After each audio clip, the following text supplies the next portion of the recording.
All right, folks, welcome back to another episode of the Overland Trail Guides podcast. My name is Ben. I'll be your guest, and this is episode 24, the corporate escape plan, starting your own overlanding or outdoor recreation business. We're going to be talking to Brent Baker today, one of the owners of Oregon AT. We'll introduce him here in a minute. Thanks for joining us, Brent. A little bit about Overland Trail Guides. If you're not familiar with us, we feature North America's I like to think we feature North America's largest directory of curated overland routes in the United States, Canada, and Mexico. We're quickly closing in on 100 routes across North America. We're around 95 right now. I think around 40,000 odd miles of routes and trails as well. And of course, you can check us out at overlandtrailguides.com. Best way to support us, hit the website, buy a subscription. We also have swag, adventure badges, and all kinds of stuff like that as well. And please don't forget to hit that subscribe button too. And without further ado, I'd like to welcome Brent Baker to the show. Brent, how are you doing? Yeah, I'm doing great, Ben. It's good to see you again. It's been a bit, but yeah, I'm happy to be on the show. Thanks for the invite. Absolutely.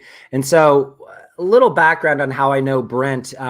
If you guys have seen Big Blue, the Ram 3500, and you'll notice that black pop top camper is on it, that was installed by Brent's shop up in Bend, Oregon. So that's kind of how we know each other. It's been 2 years. That thing has definitely treated me well. Definitely have some recommendations for you to pass along to Mario in terms of what he may want to consider for some future build outs and stuff like that as well. But, maybe Absolutely. We can hit that later.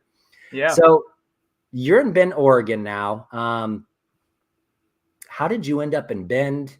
What are you driving these days? And then maybe you can give us a very quick intro about Oregon AT before we kind of talk about your journey from the corporate world. Yeah, sure.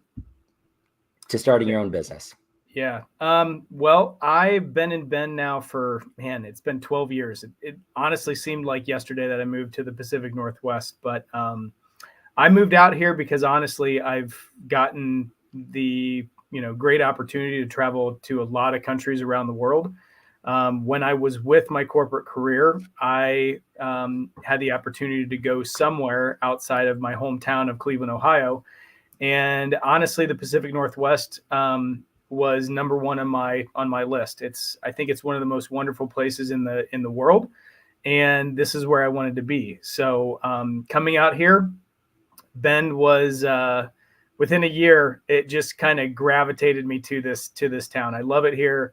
We get tons of sunshine. There's so much recreation, and such an immense amount of public land that getting out and exploring is made very easy. Getting away from crowded areas is made very easy. And I realized how much of a passion I had for that soon after moving to Bend. So truck wise, I still have my Ram Rebel 2018. It's got the AT Habitat on it. I've contemplated selling that thing, but I just can't let it go. It is, the truck is so, it doesn't need anything. I finally got to the point where I got everything done with it. As you know, truck builds, any vehicle build, you put a lot of sweat equity into them. And it's just sad to me when I see these builds on Facebook Marketplace and on Expedition Portal that are, like, brand new, fully built out, 20,000 miles, selling for, $130,000. And I'm like, no, you didn't even get out and use it. So mine, I've definitely used it. I've used the heck out of it. It's coming on about 100,000 miles. And I just built out another vehicle. That's going to be our new kind of show rig. It's a late model Ford, that we have the new AT Overland Terra ATP topper on. So it's hard to is that the non-slide in one? It's the non-pop-up one. So it's still it's a topper, but it's fully hard-sided. So it doesn't lift. It doesn't have a lifting roof. It really, AT would probably hate this, but it looks like a Kimbo, except it's not aluminum. It's all composite panels, no thermal bridges. Yep. Honestly, I've been wanting this vehicle, not so much for off-road exploring, but the way I built it was it's an 8-foot camper on a short bed Ford. I worked with Bowen Customs. They made me a custom, stretched bed to fit the 8-foot topper on it. So I have all the nice storage going down the sides.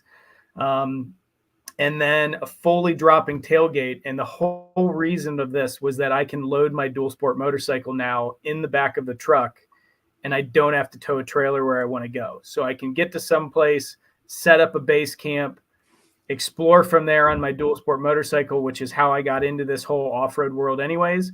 My wife and I still have a king bed to sleep in. It's got air conditioning. It's got a heater for when it's cold.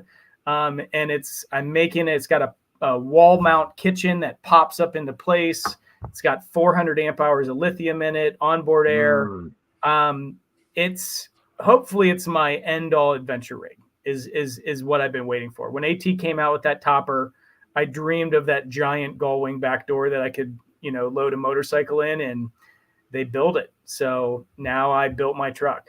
But That's my awesome. dailies, my daily is still going to be the Ram. And if anybody wants to see the truck, its debut is going to be the Northwest Overland Rally. That's next week up in Plain, Washington. And then I will also have it in our show booth at the Pacific Northwest Overland Expo here. That's going to be in Bend, I believe, the last weekend in June. Nice. So if you're planning on going to that show, swing by. I'm happy to walk you through the new rig. I'm super excited about it. It's got some really cool Pacific Northwest features to it too. So yeah, it's good. Awesome. It's a fun one, but I feel like, I just can't get rid of the Rebel. I just love it too much. Well, I just can't resist. I got to drop it now, but I would love to see Mario and everyone down at AT take that Atera and make a pop top version. Because, the way that I look at that rig, it's an Eastern Oregon rig. It's not a coastal corridor. Let me tell you how many branches and other things I hit in mine. And if I was to go up another 18 inches, I wouldn't be able to go down a lot of trails. 18. So this ATP, I measured it. I clear things at 10 foot 2. So, it's tall. It is definitely tall. That's why I said it's not my exploration rig. The Rebel's my rig to get me into tight places, even though it's still a full size truck. But yeah, that ATP, that is the downside, is that it has a lot of height. Yeah, absolutely. Yeah. But it looks fantastic. Everything that I've read about it, people love it. So tell us a little bit about Oregon AT, and then we can kind of, what you guys do, when you were founded, where your shop is, and then we can kind of talk about your journey to becoming an entrepreneur in the overlanding and outdoor recreation business. Sure. Yeah, I'll be quick on the Oregon AT. So a lot of people get us and AT Overland mixed up because we both use the term AT. Their AT stands for adventure trailers because that's how they started. They started building trailers. Our AT stands for adventure trucks. So our full name is Oregon Adventure Trucks. But we are the exclusive AT Overland dealer for all their products up here in the Pacific Northwest. So that's kind of how we got started, was we became their exclusive dealer through a relationship that I had, with the owner of AT Overland. And from there, we built Oregon Adventure Trucks to what it is today.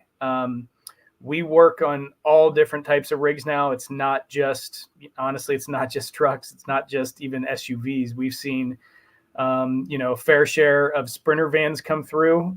We've seen Subarus. We actually even worked on a Toyota Sienna minivan a while back with one of my favorite projects. It was putting a refrigerator. We replaced her center console with a refrigerator and a dual battery system.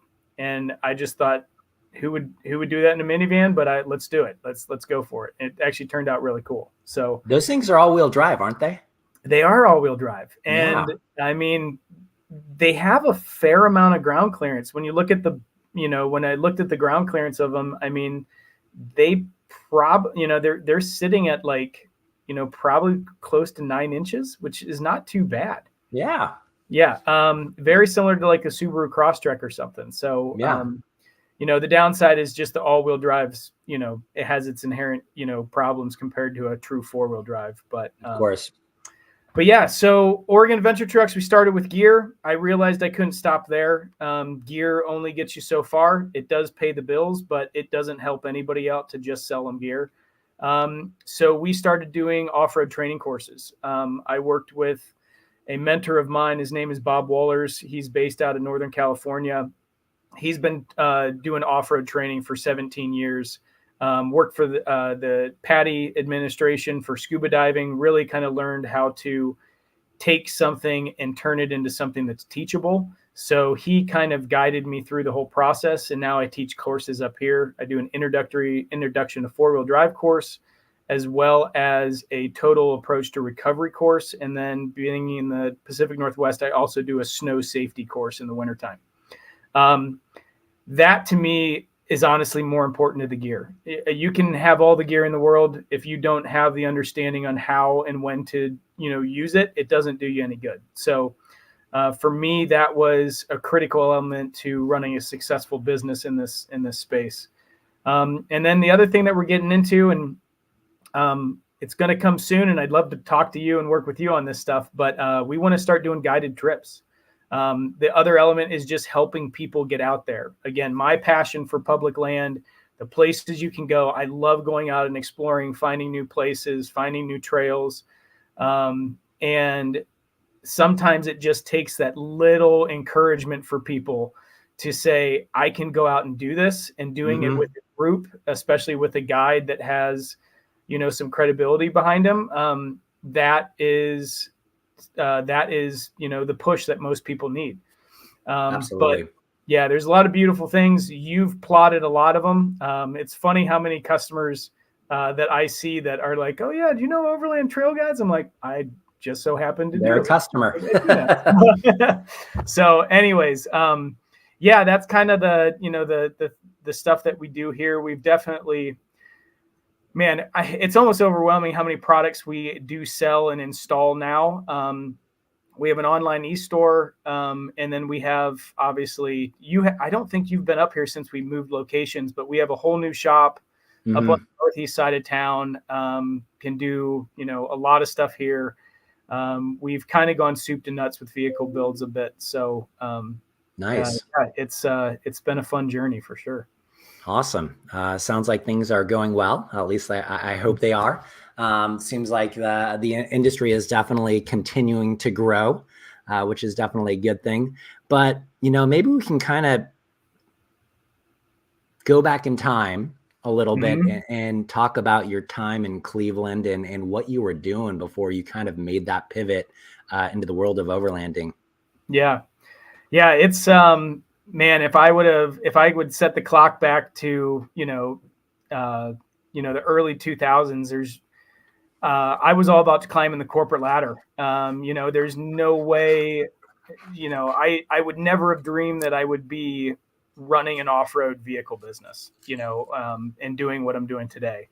I grew up in Ohio. I was, my family still all lives in Northeast Ohio, and pretty much I got through college, was worried about finding a job, went after anybody who would hire me, because it was like right during the .com bust. And I was terrified of, just even making a paycheck. Odd thing was, I had a friend of the family hired me on to be an apprentice electrician. So I was going through an electrical apprenticeship while I was working at a bar at night, trying to find my, longtime career job. So I was kind of just doing anything to kind of make the ends meet and kind of make things work. But the funny thing was, the electrical part definitely came back to me in what I'm doing now, because, we do a ton of electrical work here at the shop. So I'm glad I got that experience. But finally found a job, working in, what I went to college for. Ended up kind of moving to two different companies in Cleveland, Ohio. Finally ended at if you're in the B2B industry, especially industrial types of types of industries, being like, semiconductor, oil and gas, the power industry. There's a company called Swagelok that makes fluid system components and parts for fluid and gas systems. And I found a home there, and I basically just started kind of working my way through, and kind of, like I said, climbing that corporate ladder a little bit. The benefit of working with them was I was young. I took on every single possible, opportunity that they would throw at me. And it allowed me to travel the world. I was, I took on what they called the alternative fuels industry. So the alternative fuels is not in the United States. We are heavily oil and gas, and alternative fuels were third world countries. So I found myself in Brazil, in Argentina, Peru, so down in South America a bunch, Asia Pacific. I was in, kind of based out of Singapore, but India. Got to go to Korea, to China, to Japan, kind of hopped all around. Wow. I ended up becoming the Asia Pacific, kind of like Marcom manager over there, working with our distributorships in those areas. So I got to really experience a lot. Italy was really huge in alternative fuels. I was there. I bounced all around Europe. The only continent to date that I haven't really been to is Africa, which is on my list. I want to go, but haven't been there yet. But Australia, Thailand, I mean, wow, you name it. And I got the opportunity to travel. I keep telling my wife, though, I still don't feel like I've been to a lot of these places, because when you go for work, it doesn't really feel like vacation, and like you get to experience those things. So she gets upset because she wants to go to places. She's like, I don't want to go. You've already been there. I'm like, I would go back. It's not like I got to see the inside of a conference room and an oil rig. Like what that was it. Right. But it opened my eyes to culture. It opened my eyes to, how other people live in different environments and different cultures, how they get by. I did go into some remote areas. I can't really say it influenced the overlanding, part of me, but it gave me the itch to explore. It gave me the itch to, be comfortable in uncomfortable scenarios. My first time overseas to a third world country, it took me a minute to kind of say, I don't feel comfortable. I mean, I got robbed in Rio de Janeiro on the streets, and luckily the one guy that I worked with that was down there, he said, always carry some type of money on you, because they'll stab you just for wasting their time. So I'd walk around with, and again, it could, I doubt, who knows, but that was like what he said. So I just gave the people some money. They left me alone. But it was, it was scary. Once I got away from the fear of things, though, and just kind of accepted that this is the way that other cultures live and how they operate, you start seeing a lot of similarities. Everybody hugs their babies. Everybody plays with their dogs. Everybody says they love you to their partner. We're all human, and it just because the culture is a little bit different. So it just kind of, it made me a lot more comfortable, I would say, in places like that. And I grew up in Ohio. So the Midwest is, my family and friends, a lot of them have never moved 10 miles away from the place that they grew up. And there's nothing wrong with that. That's just not the lifestyle that I wanted to live with. And I think working for the global company that I did, and having those opportunities really opened my eyes to what is out there in the world, and how I want to keep going and searching for, really cool places and things, and what the true meaning of travel, can be.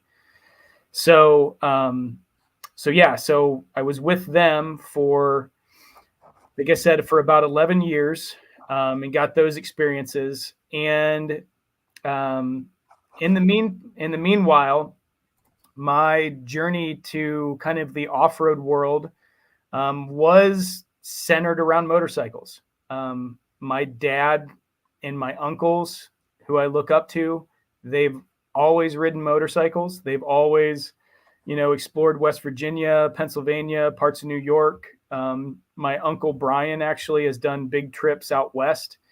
And honestly, I bought my first street bike because it was one thing that I could do with my dad, and we had a great time doing it. Mm-hmm. And then we started doing a bunch of trips. My first trip was a trip from Ohio for 5 days up into the Finger Lakes of New York. We tent camped off the back of our bikes. And I absolutely loved it. Like just swinging into small towns, traveling on a motorcycle just it's so much different than being in a vehicle. Mm-hmm. The smells, the feel, you feel the environment, you feel everything. So I just fell in love with it, and I just wanted to go further and further. So the 5-day trip up to New York turned into cross-country trips. One of my first trips to come out to Oregon. That was a fun one. Trying to tell your corporation that you work for that you want to take a month off. Good luck. The only way I got away with it was I was also getting my MBA at the time. So I was going full-time MBA. I was in a program that they put me in where I went to school all day Saturday, all day Sunday. Monday, I would fly to Asia. Friday, I would fly back, and then I would go back to school. And I did that. I did that every single week. Not to Asia every single week, but I did that every single week for a year. And the program I was in took a break in the month of August. And I went to my vice president. I said, I'm about to have a mental breakdown. I haven't taken a single day of vacation this entire year. And I'm working myself to the bone. I said, I need the entire month. If I don't have school in August, I don't want to have work in August. And I would talk with my uncle and a couple friends, and we planned this cross-country trip from Ohio all the way out to Oregon. And I took 4 weeks off. And man, what you feel in 4 weeks away from things, especially on the bike. It was, we kind of trailered out to Wyoming, and then we started the journey out of Gillette, Wyoming. Went into Yellowstone. We tried to take back roads the entire way. If we were on a highway, we were lost. Like it wasn't where we were supposed to be. So we took as many back roads as we possibly could. Got all the way out to Long Beach, Washington. We actually called it the Lewis and Clark Trail because we were following their route.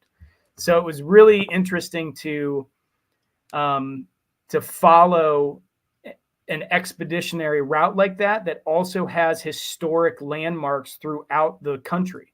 So as we'd get into little towns, there'd be a small museum about Lewis and Clark, or a monument about Lewis and Clark, or, some type of park that went through Lewis and Clark's journey. And we got to follow that from literally South Dakota in the Missouri River all the way to Long Beach, Washington, where their final statue is at.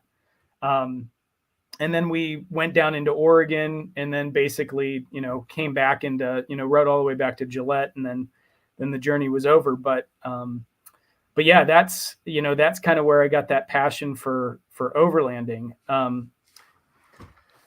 So yeah, go for it. I'm curious, how much longer did you spend in the corporate world before you figured, you actually made the shift? Yeah, well, it was so I got out of school, said I needed to change my cards. I was sick of living in the city. And they said, well, where do you want to move? I said, there's no place that I'd rather be than the Pacific Northwest. That motorcycle trip changed it for me. I wanted to move out here. We had an office in Portland.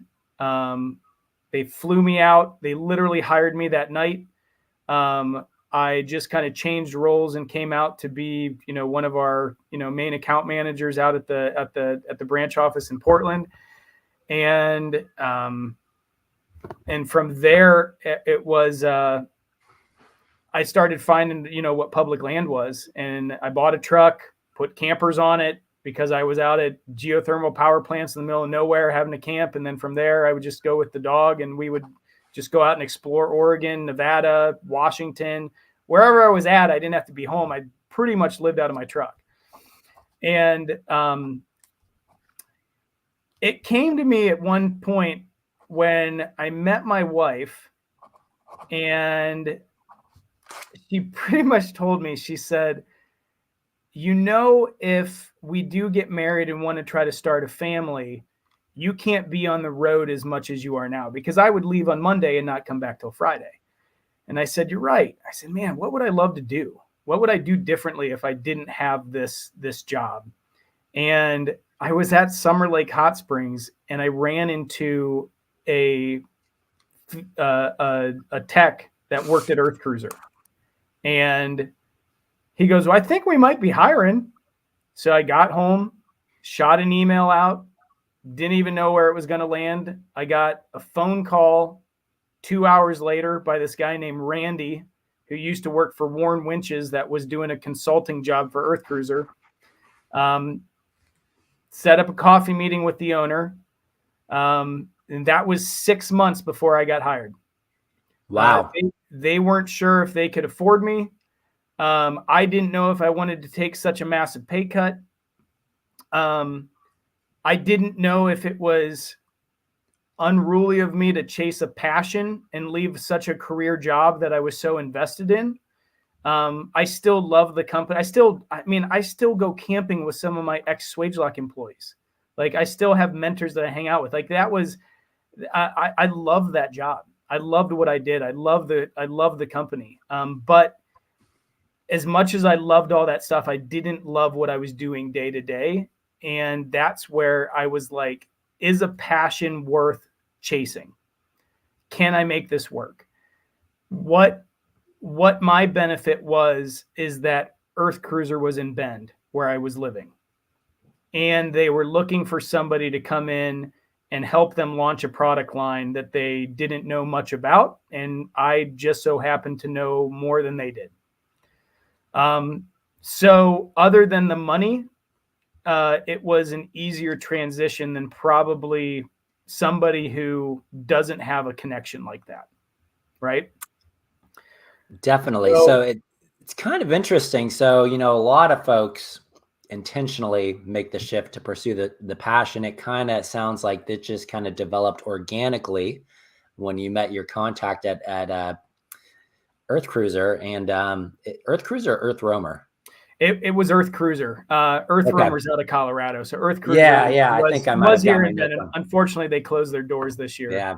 They had a rough go, but yeah, and this was a long time ago, but yeah, it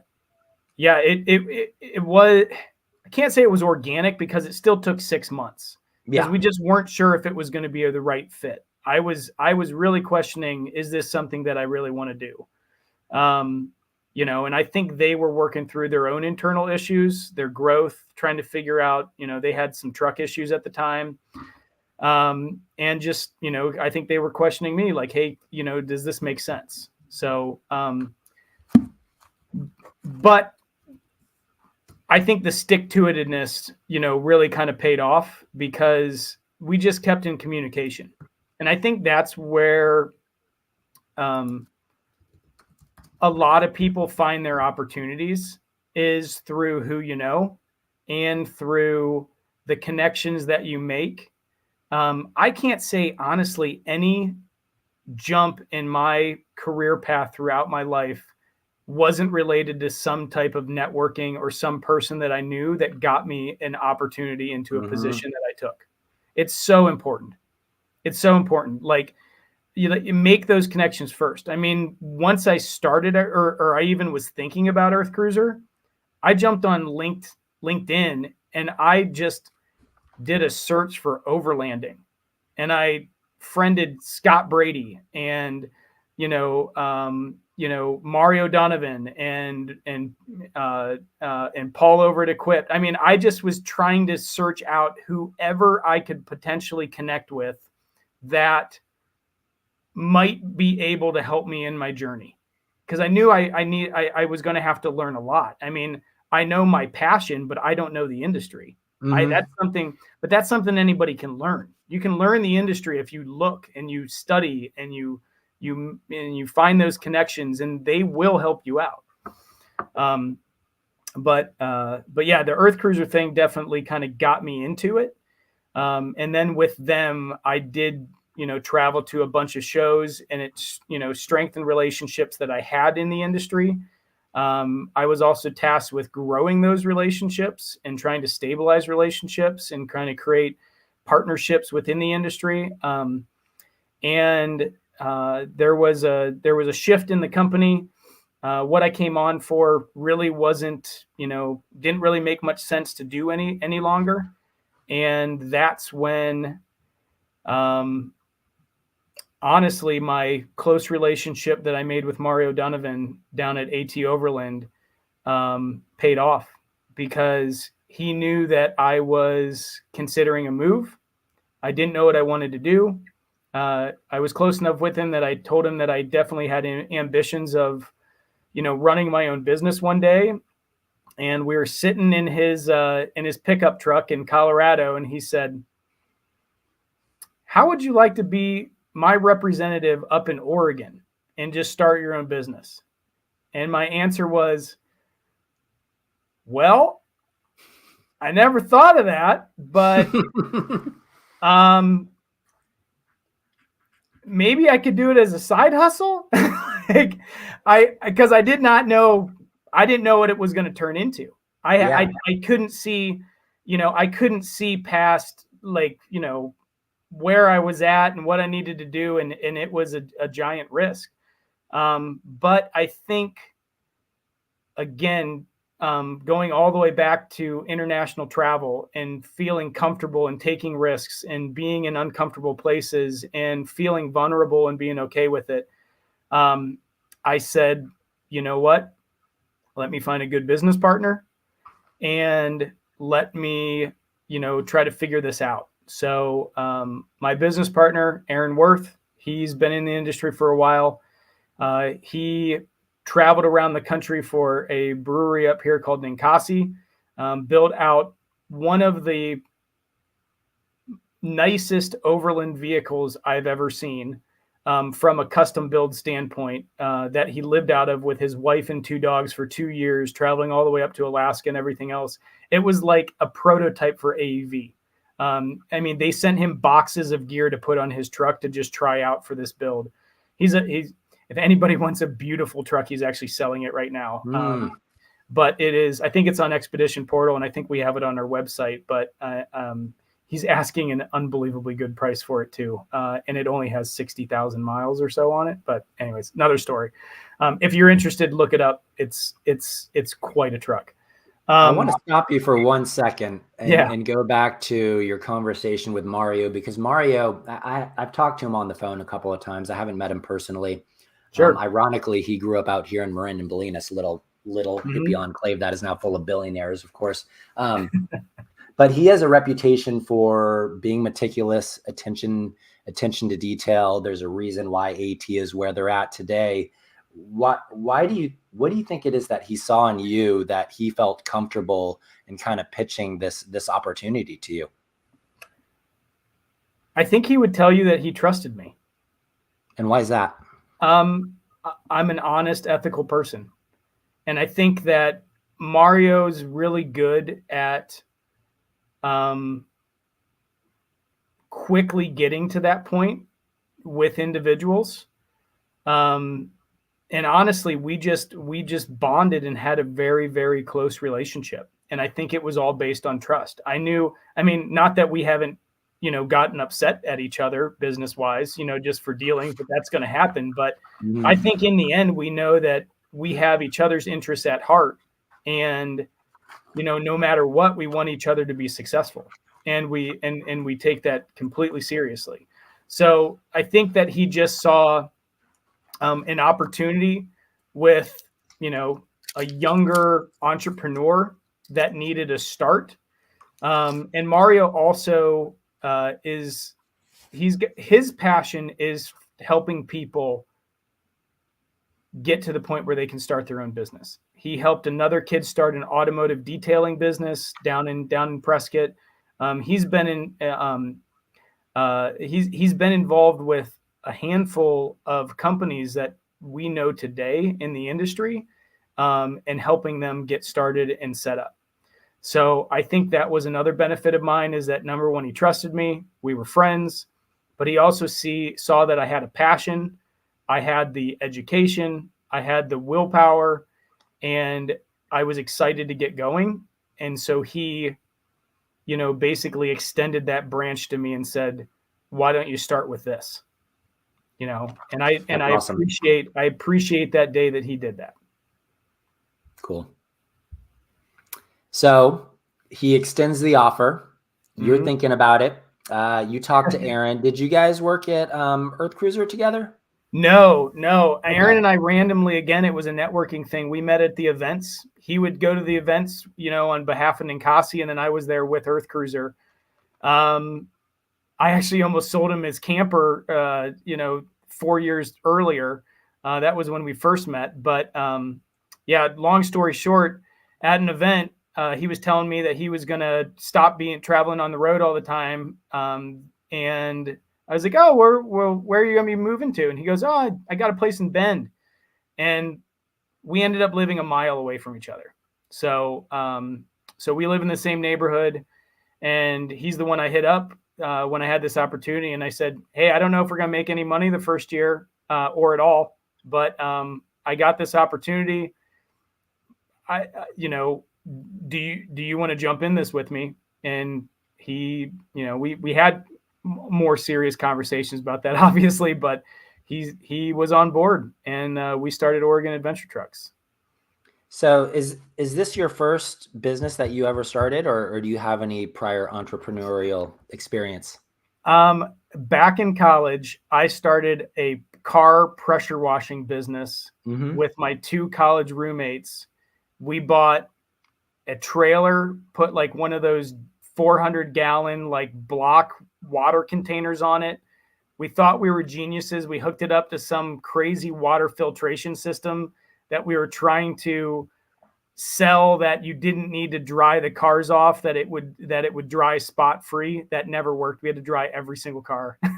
But we bought this system, went around, sold the concept to car dealerships, and we started spray washing 300 cars at a car dealership, while in between going to classes and stuff. So technically that was my first jump in entrepreneurship.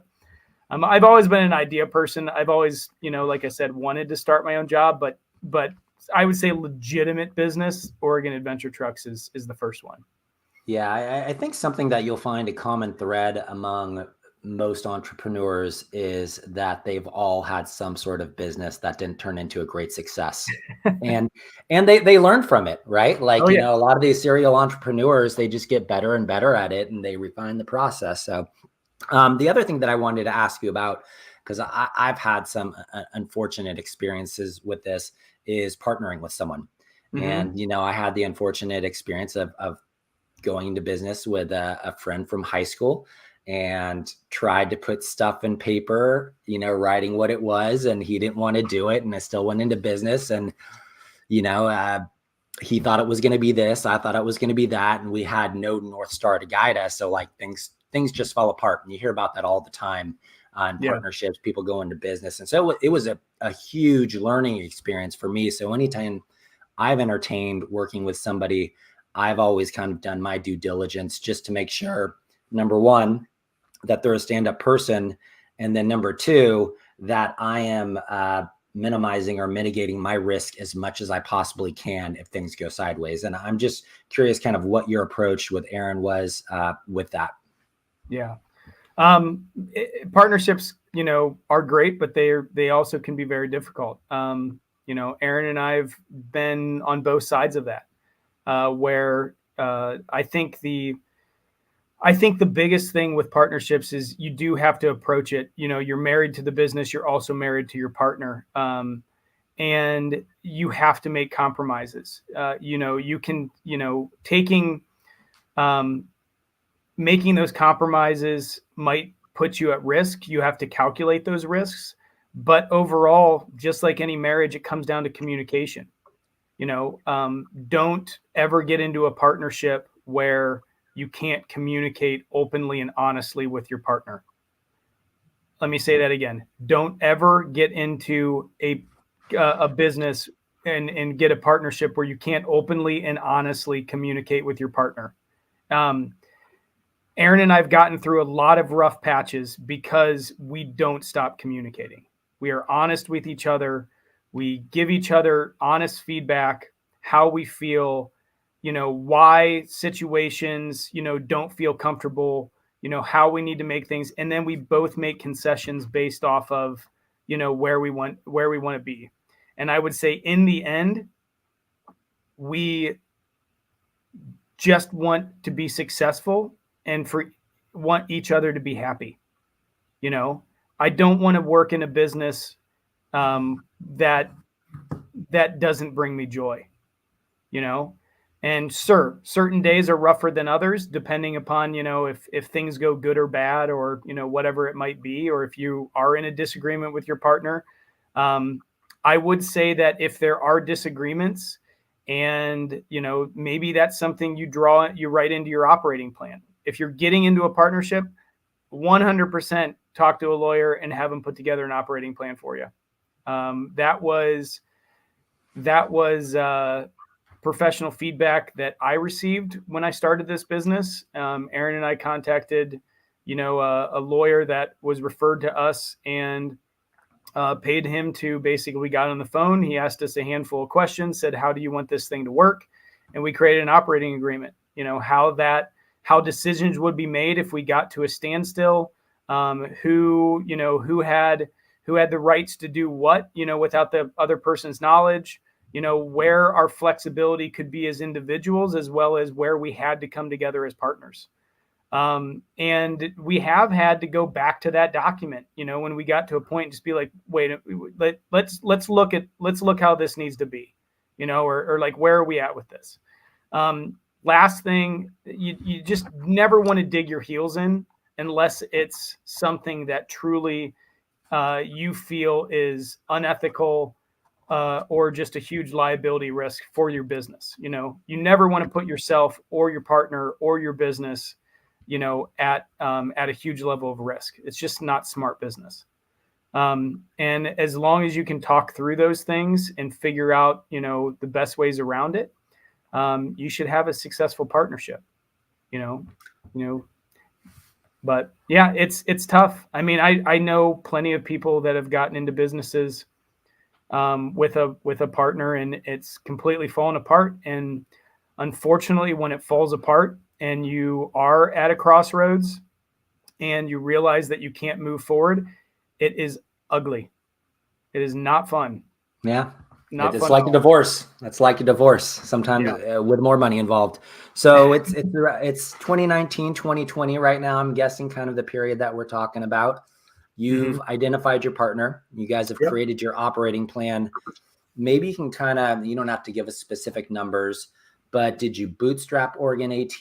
Was there, what sort of capital did you need? What research did you do in advance? And what was your plan to mitigate the risks of the business failing? And then to actually grow it into a successful business that would be able to pay your bills.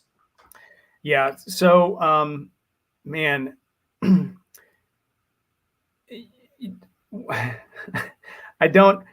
I hope they don't take this poorly, but I learned a lot of what not to do working at the other company that I came from in the overlanding industry.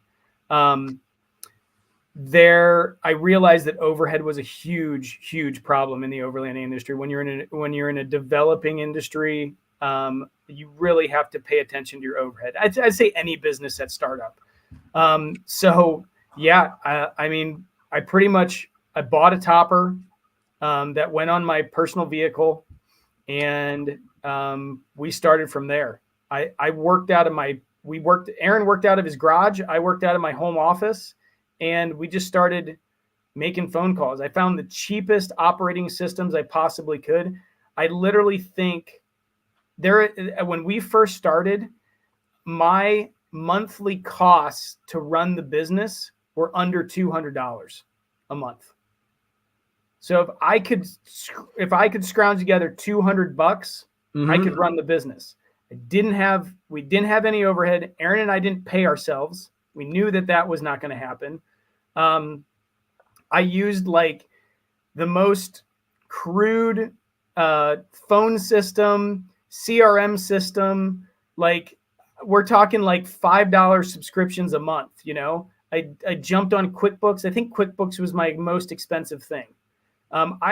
We cut corners and pinched pennies every single place that we could because we didn't know what was going to happen.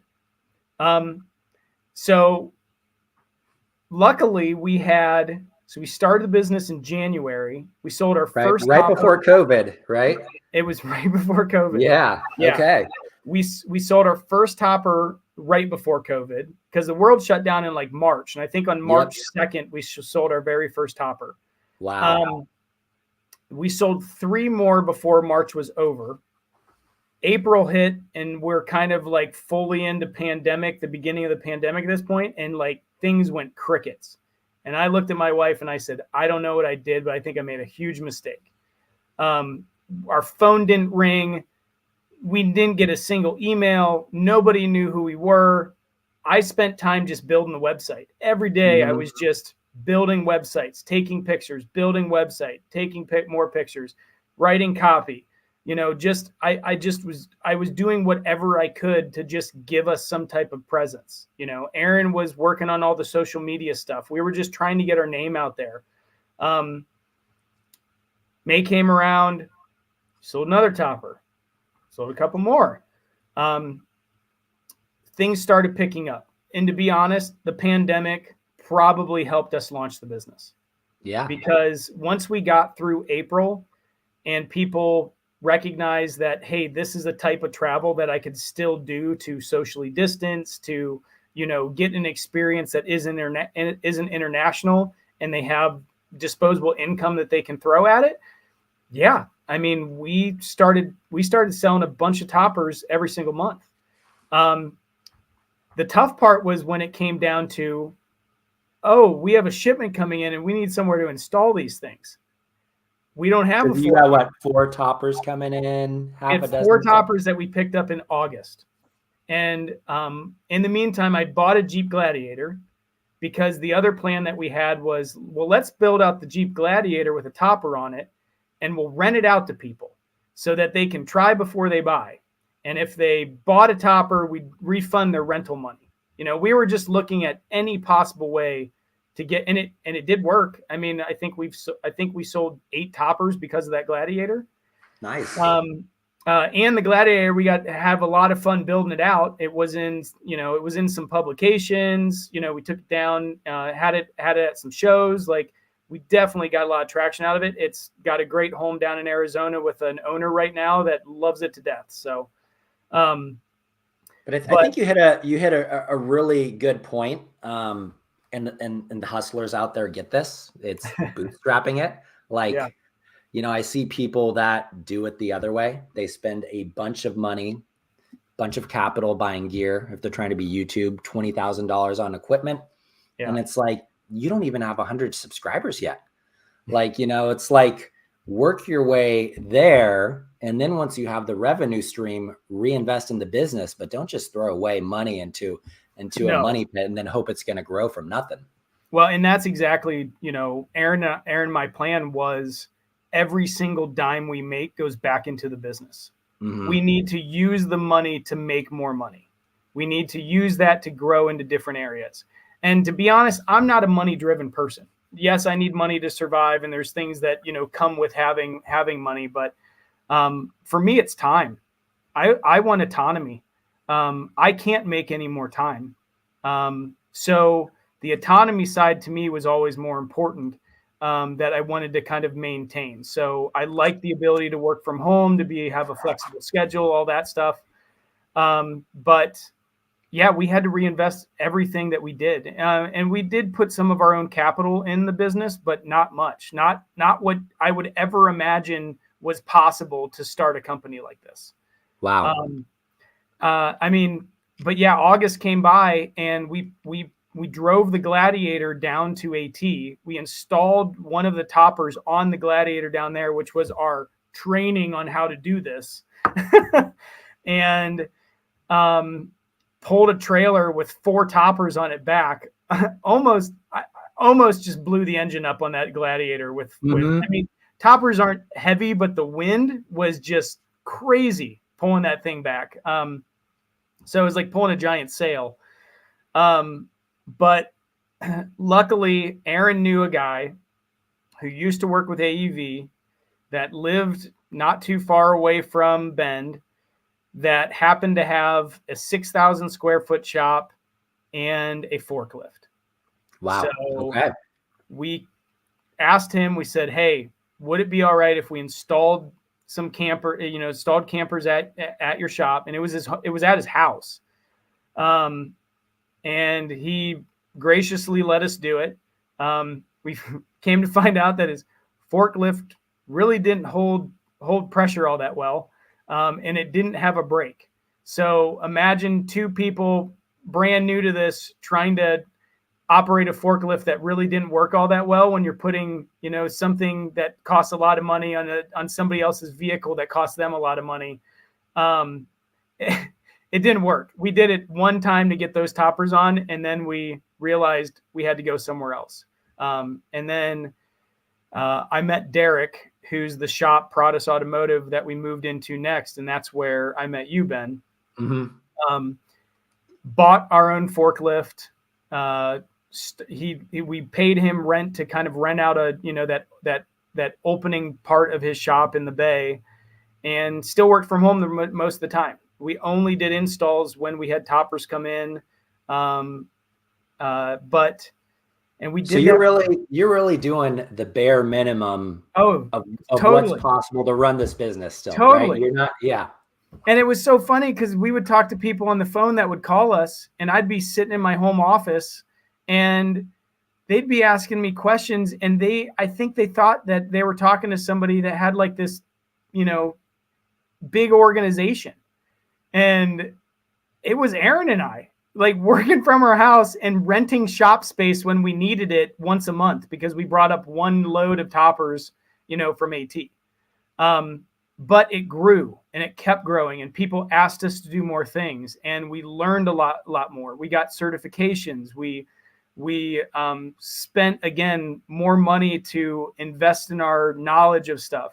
The electrical kind of, really kind of came into a point with me where I studied dual battery systems. I studied solar. I knew from my history, back working in electrical, just how things would need to go together.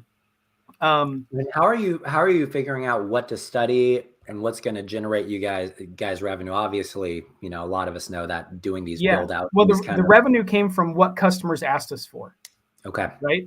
And being an AT dealer also opened us up to the other AT dealers who then said, have you thought of these products? We sell a lot of these in the ATs. Aaron and I also hustled a little bit more and said, let's create our own packages that could be add-ons that make a lot of sense. Because the one benefit for Aaron and I was that we both owned an AT product and we camped in them all the time. And as owners, we're like, man, it would be really nice if we had storage there. And, we could put a handle up here and make that a lot easier to open. And bugs come in all the time. Like we don't have a bug screen. And then through my connections in the industry, I knew who to talk to about soft goods. So we started making bags. We started making bug screens. I knew somebody at Sunflare who I contacted and say, hey, here's my idea for a solar panel that would really work well on our toppers. And it would be kind of unique. Could you make me something? And within 4 months, I had my own custom solar panel that works perfectly on the ATs. We knew somebody in fabrication that started, making some custom brackets and things for us. We just looked for any opportunity that would be a complementary product to our main cash cow, being the AT toppers, and started building an accessory business around that. And then the crazy part is that once we got so busy that we were bringing up 2 semi-truck loads from Arizona every single month. And my Derek, the guy who ran Protus, we had to sit down, and he was just like, I don't think this is working out anymore, man. Like you guys are just like, we're 2 people fighting over the same bay door, you know, and it was getting to be a really big hassle for both of us. And I didn't want to resent him. He didn't want to resent me. We built out his showroom with like a bunch of, you know, things that we brought in, but it just, we needed our own space. I mean, I was renting warehouse space from the carpet company next door to store toppers in because we just couldn't put them anywhere until we got the installs done. And then we were driving our forklift across the road down the street to pick up a topper and drag it back. I mean, we did whatever we possibly could do to try to make things work. And then, I mean, real estate in Bend, especially light commercial real estate, was so hard to find. We searched all over. We had like a 3-month window before we had to, get out of Derek's automotive shop. And I mean, I was down in Prineville, which was 45 minutes away, Redmond. I was looking everywhere. Finally, this place popped up on the northeast side of town. It was small. It still is small. It's 1,800 square feet. I still don't run a giant shop. You know, I'm not 4-wheel parts. But it had a bay door that I could fit an Atera in. That was huge. Mario just launched the Ateras. We had to install our first one outside in the cold because we couldn't pull it into a shop. And is that because you were at the old shop before? We were at the old shop. The shop door was only 9 feet tall, and it wouldn't fit an Atera in it. Or any big truck. You know, your truck barely fit into that door, I think, when we got it in there. So there was definitely limitations. So this one had a big bay door, had a bay, and our space is split 50-50 retail to shop space. So wish I had more shop space, but it is nice having a 900 square foot retail room. You know, so we decked all that out, and that's when things just started zooming for us. Now people came in. We're like an REI for overlanding, you know, with the you know, what we have in stock and what people could look at, what we could walk through, and then it was fridge sales, camping supplies, water systems. Asking us about all kinds of different stuff. Then we got into body armor and suspensions. And, you know, then we had to bring in a 40-foot tall boy shipping container that is full to the gills right now with parts that, you know, we're bringing in for different projects. We had to build out a bunch more stuff. We had to buy a bunch more equipment, but it took us 3 years to get to that point where our investments finally started paying off. And yes, we have been able to pay ourselves since that point. So no more cup of noodles. After the first year, we started taking, you know, our first kind of pay checks from the business. But you know, now we have another guy working here who works out in the shop.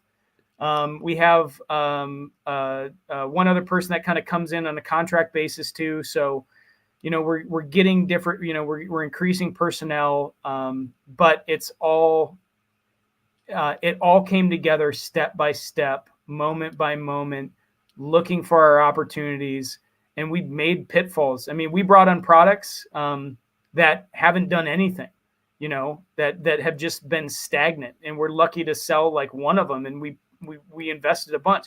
We ran an advertising campaign for $14,000 for a 6-month period that didn't do anything. You know, $14,000 doesn't sound like a lot, but for a new business that doesn't have disposable income like that, we were freaking out that we were going to be able to, you know, pay the minimal bills that we had. And it fell on its face. Like the ad campaign didn't do anything. The one thing that it was advertising, we didn't sell a single one of. So I don't think it did anything. But we found our opportunities. We didn't overspend. We took our time.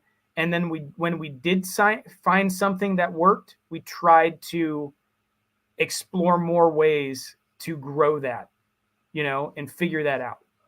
And like now, if you see our contracts, we have an entire page of Brent and Aaron's recommendations for toppers.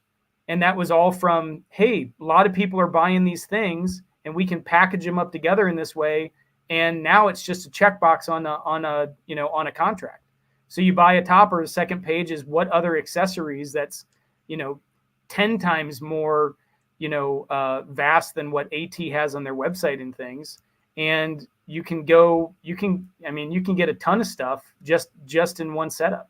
So yeah, it's funny to see some of the major auto manufacturers like Toyota are finally going that route too, in terms of what they're offering, just because there's so much opportunity there. Some of the major themes that I've kind of jotted down here along the way, just kind of what seems like helped you build a successful business with Aaron, were number one, bootstrapping and hustling, right? Like not spending money where it didn't need to be spent, listening to your customers, figuring out what those new revenue streams are, and then kind of running with them.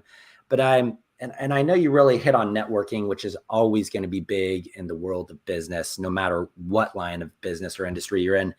But I'm curious, what do you think the transferable skills that either you gathered from your mentors or the professional world or your parents or your friends, what were those friends and experiences that you really think helped transfer over to you starting and growing the successful business?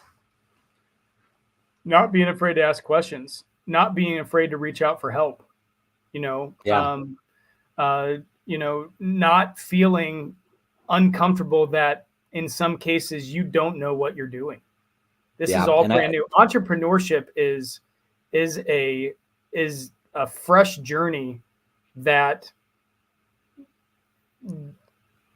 even just jumping industries, like you can't expect you're going to be an expert, but what entrepreneurship is taking risks that are calculated to figure it out.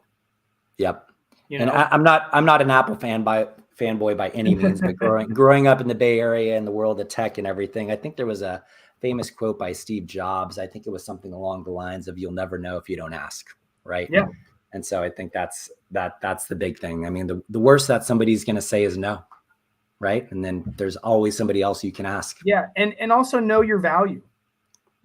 Like a lot of people think, I'm going to jump after whatever sale comes my way. And in some cases, when you start, you do have to do that in some respect, but you're only as good as your worst customer.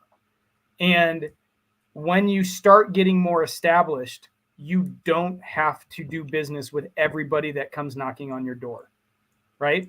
I just go for it. You don't have to give an example or call out names, but maybe you can shed some light on a situation that you experienced and why you made the decision not to do business with somebody. Yeah. Number one, it's attitude.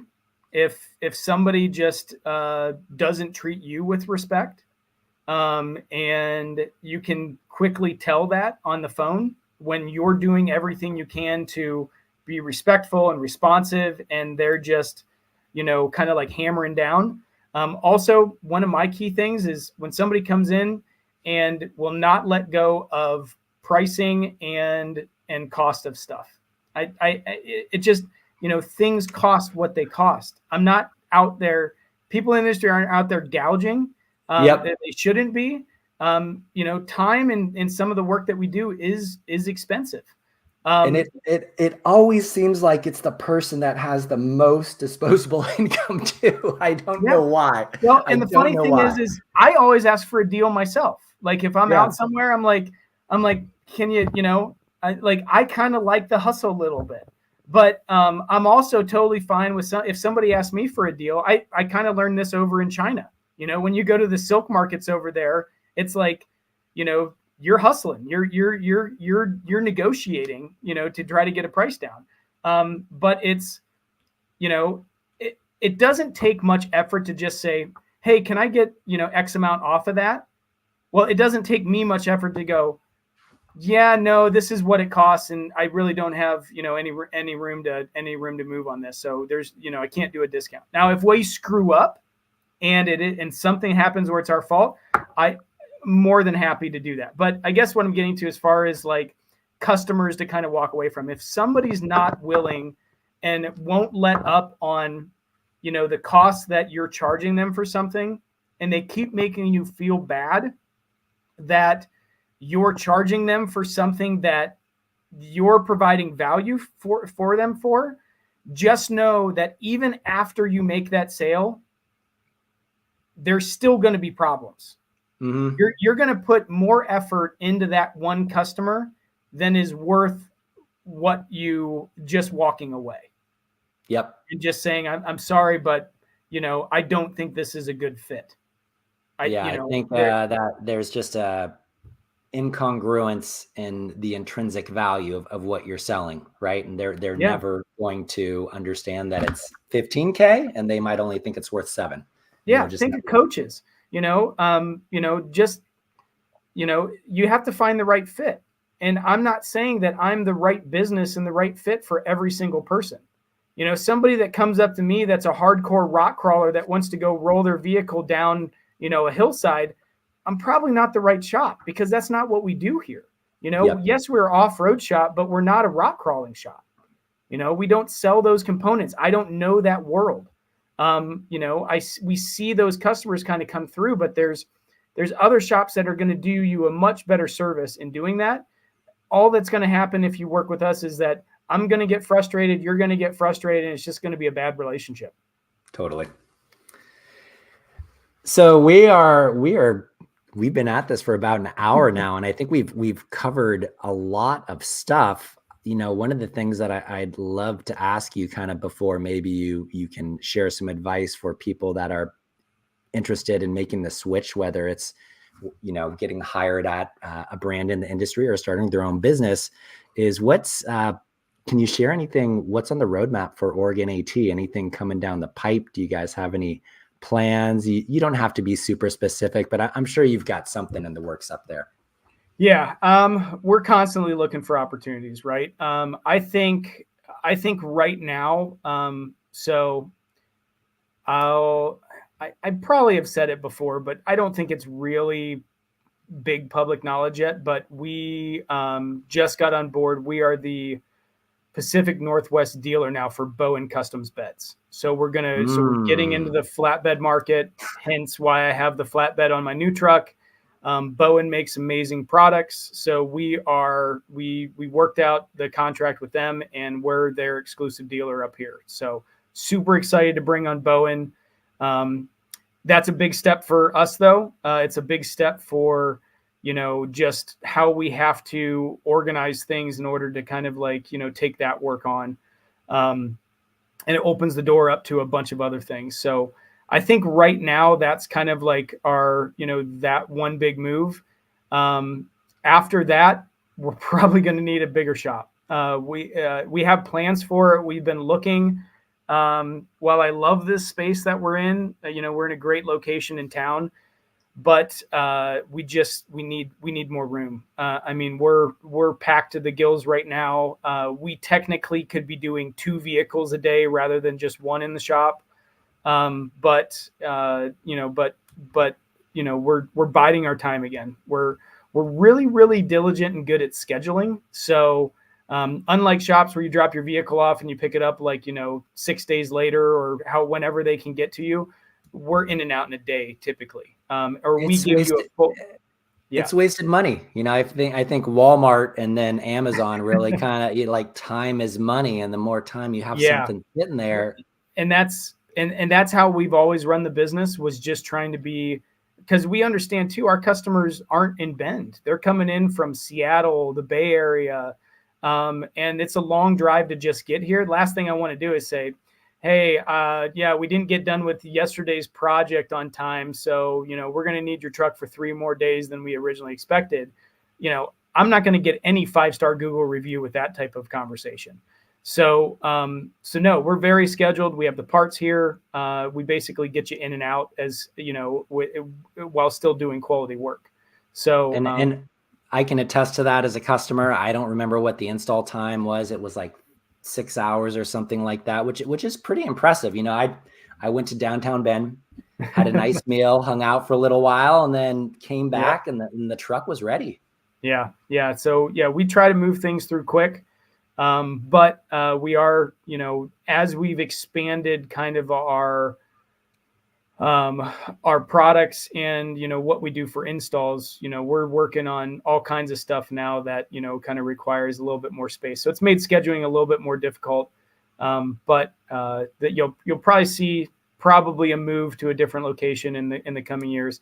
And then the big one's going to be trips. I really want to put some effort into that. I wanted to do it this year. We just didn't have the bandwidth with bringing on Bowen, and we brought on a couple other things that we needed to kind of just hunker down and say, hey, this isn't the year to do it. We're going to stretch ourselves too thin if we try to go this route. Because a lot of people don't understand, you have to do a ton of back work with BLM, the public land managers, in order to basically carve out these routes and get that time. You have to be very well organized for those groups in order to move forward with those things. So I have the relationships. I built them I also run a nonprofit called the Public Land Stewards. Open that with two other guys that live here in Bend. We clean up public lands, areas around Bend that, kind of get trashed from misuse. So that's taken up a lot of time too. So if you talk to my wife, I literally had to carve out partner weekends for her because things are just going, I got a lot on my plate right now. You got a lot of first world problems, it sounds like. Yeah. Yes. I'm happy though. Things are going well. I wouldn't change it for the world.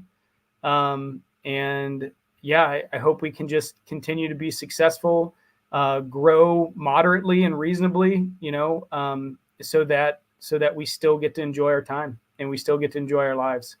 That's the most important part that we try to make for everybody that works here. So. Yeah, I mean, it's awesome to have a job or a business that gives you that autonomy and you have passion for doing it. It's what I love about doing what I do. Making the shift from the corporate world to Overland Trail Guides full time has been amazing. My mental state has changed so much just because I was really kind of burnt out and ready to make a switch. But we're coming up on the end of the episode. Is there any advice or anything that you would want to call out? And we've covered a lot already, but just takeaways for folks looking to make the change or looking to jump in. It can be anything. It can be something that we touched on already, or maybe something that we didn't broach. Yeah.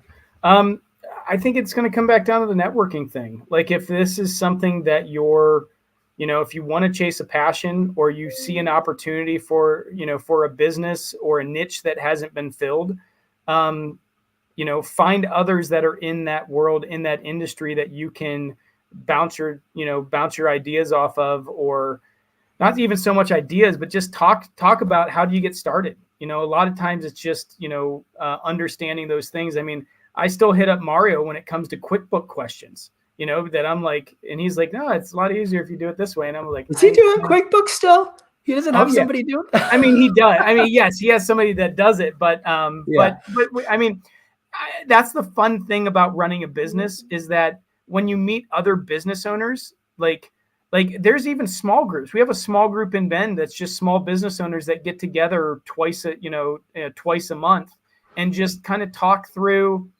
frustrations or how did you guys get past these obstacles. Look for those opportunities. Look for the opportunities to connect, create relationships, because when push comes to shove, you're going to really want to tap into that, that pool of mentors, that pool of friends that can help you through things, and never stop learning. Like absolutely. Just because you get into an industry and you get decent at something doesn't mean it's not going to change next week. The overlanding industry has changed immensely since when I first got into it 7 years ago, and you got to keep up on things. You got to make sure that you understand stuff because people are coming to you for recommendations and for your knowledge. So you always have to keep learning, and that is such a critical part of entrepreneurship. Is just never stop being learning. good at your job, right? And being happy. But what I would add to that, and I think that's some great advice, network and talk to as many people as you can. And it doesn't necessarily have to all be business owners. It can be people that do this for a hobby too. They might be connected to somebody. But the reason I call that out is you might uncover an opportunity, a problem, or a set of problems that haven't been solved or haven't been solved very well. And that may present a business opportunity for you to go pursue something. So it's not just getting your foot in the door. You may find a door that nobody has walked through before. So, I would always absolutely, opportunities are everywhere. And to think that people have everything all figured out is, that is not the right way to look at it. There's so much out there that still is untapped. So absolutely. But well, Brent, it's been fantastic having you on the show. I'm going to have to stop by and check out the new shop next time I'm up in Bend. Yeah, absolutely. Definitely have some questions I want to follow up with you offline as well. But remind folks where they can find you guys online, just for folks that are curious, thinking about getting maybe a modified truck or whatever in Bend or in the Oregon area, or if they're looking for an AT topper. Yeah, absolutely. So our website's www.oregonat.com. You can also find us on Instagram at Oregon_AT. We are located in Bend, Oregon. We're up on the northeast side of town. You can find us on Google. We're all over Google, so search for us there. You can get directions to the shop. Feel free to give us a call, leave us a message. You can hit us up right through our contact us page on our website. And if you're coming through town, I just love talking to people. I love it when people stop by. People hit me up all the time for camping locations. I mean, I'm out a lot and I know a lot of areas, especially around Central Oregon. So if you find yourself coming here, feel free to get a hold of me. I'm happy to give you my advice, where might be a good place to travel at the time of year that you're coming through. I just want people to get out there and enjoy themselves. That's what it's all about. So I'm happy to help. Awesome. Well, thanks again, Brent. I want to thank everybody for tuning in. We will be syndicating this across all the major podcasting platforms once I do some minor editing, but we'll catch everybody on the next episode. Thank you, Godspeed, and safe travels. Cheers.